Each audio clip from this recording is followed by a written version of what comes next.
Assalamualaikum warahmatullahi wabarakatuh. Mahasiswa sekalian yang saya hormati, kita lanjutkan lagi perkuliahan kita pada mata kuliah metodologi penelitian bagi mahasiswa di Fakultas Pertanian. Oke, kita setelah sampai pada materi tentang langkah-langkah penelitian. Tidak lupa saya ingatkan untuk selalu mengerjakan tugas maupun kuis dalam rangka memperkuat pemahaman dan pendalaman daripada materi-materi yang telah saya berikan sebelumnya. Ya, kita langsung saja. Jadi pada hari ini kita akan membahas ya dua sub pokok bahasan kita, yaitu tentang langkah-langkah dalam penelitian secara umum ya, dan langkah-langkah dalam penelitian pertanian. Ya, kami harap mahasiswa akan mampu mempraktekkan itu, kemudian mampu memetakan, memilah-milah seperti apa langkah atau tahapan dalam penelitian secara umum maupun secara khusus di disiplin ilmu pertanian.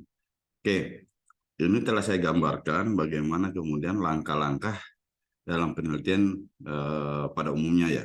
Jadi seperti biasa seorang peneliti, dalam hal ini mahasiswa maupun peneliti lainnya, itu menyusun susunan penelitian, langkah-langkah itu dimulai dari pemilihan topik, peninjauan literatur, hingga kemudian penulisan laporan akhir. Nah, ini standar yang coba saya buat dari beberapa kajian berdasarkan literatur, dan coba saya ambil substansinya sehingga tersusunlah langkah-langkah penelitian secara umum. Nah, pemilihan topik, misalkan ya, setiap peneliti tentu akan menentukan gitu, pilihan topik apa yang paling tepat buat dia, atau paling dekat dengan keilmuan dia, atau paling sinkron dengan sumber daya dia. Seperti awal perkuliahan ini juga, setelah saya tugaskan buat setiap mahasiswa untuk memilih atau menentukan 3 tema yang kemudian dikaitkan dengan sumber daya, kemampuan, maupun keinginan ya, ketertarikan daripada mahasiswa untuk meneliti topik itu. Silakan, dan berlanjut hingga di pertemuan kedua mengkerucut, dan sudah sampai kita pada tahapan sekarang untuk memahami langkah-langkah dalam penelitian. Jadi artinya apa? Pembelajaran ini juga tidak terlepas dengan pembelajaran-pembelajaran sebelumnya. Oke, setelah pemilihan topik, ada juga peninjauan literatur. Biasanya literatur ini dipergunakan untuk memperkuat rencana penelitian kita atau rencana riset kita, agar mungkin kita tidak mengulang lagi hal yang pernah dilakukan, ataupun kita bisa mengembangkan hal baru dari apa yang sudah dilakukan sebelumnya, ataupun bisa juga pendalaman daripada materi atau masalah yang akan diteliti.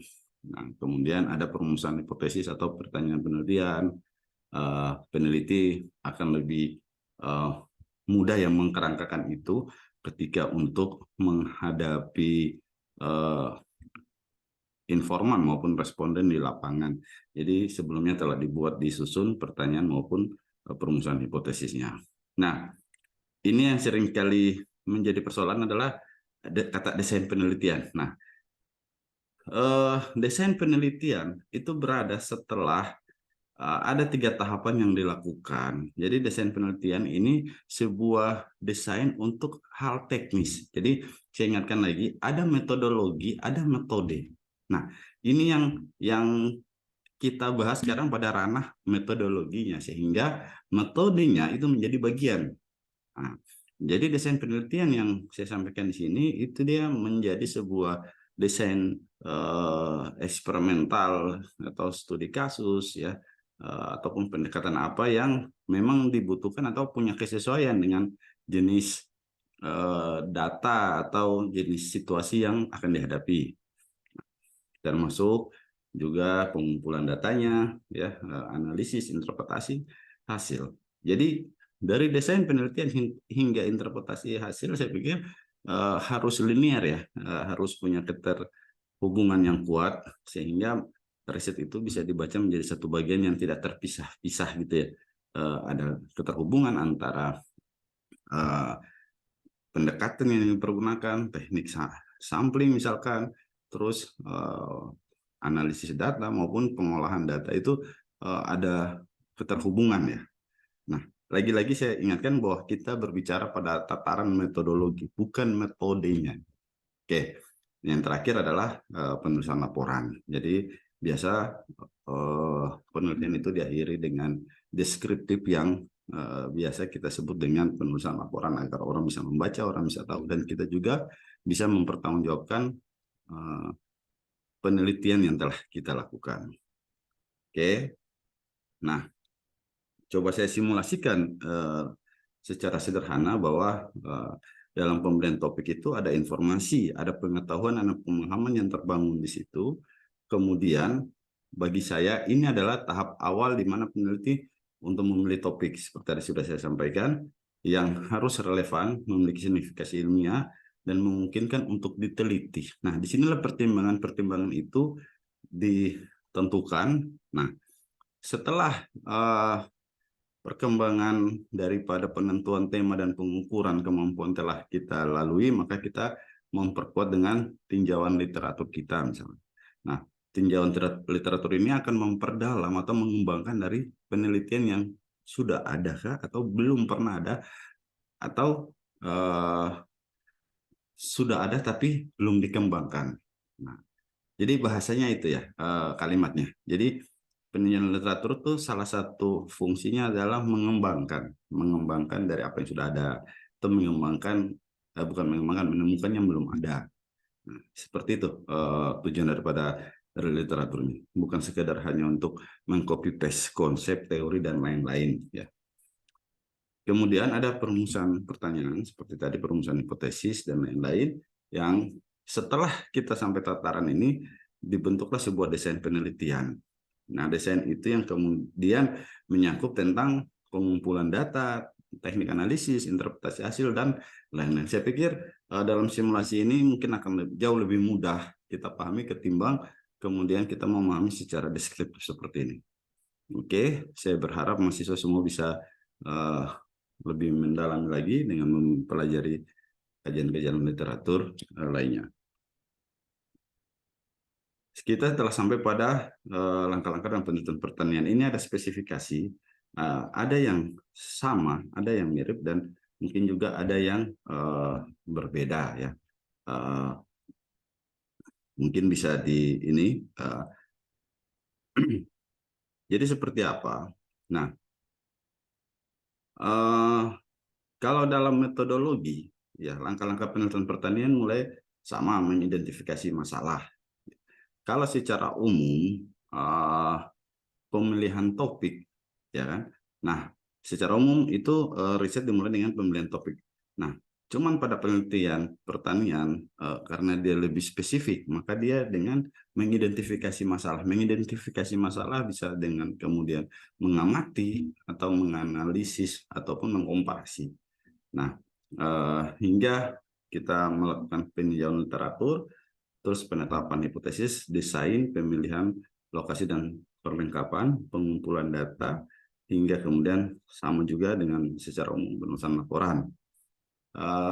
Coba saya sampaikan pada sebuah simulasi yang mungkin terlihat sangat mirip ya, tapi sesungguhnya ada yang berbeda di sini, walaupun dalam 1-2 langkah gitu ya. Jadi kita memulai dengan bukan pemilihan topik, tapi mengidentifikasi. Nah, pertanyaannya sederhana, kenapa kita tidak melakukan pemilihan topik?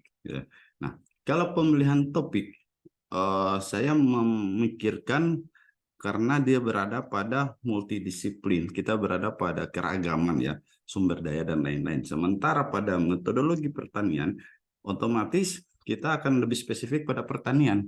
Nah, maka identifikasi masalah yang saya maksudkan di sini adalah kita mengidentifikasi dalam segmen atau dalam sektor pertanian gitu ya, sudah jelas ya.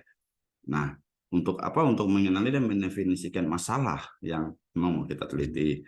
Nah, di langkah-langkah selanjutnya ada peninjauan literatur, terus penetapan tujuan dan hipotesis, yang kemudian kita tidak lagi bermain pada yang namanya pemilihan metode, tapi kemudian kita sudah pada desain eksperimen atau studi. Nah, ini coba saya sederhanakan. Jadi karena spesifik, jadi desain eksperimen ataupun studi bagi saya adalah sesuatu yang sangat simpel gitu. Jadi tidak lagi sebagai sebuah metodologi yang masih kita cari abstraksinya masih cukup luas ya.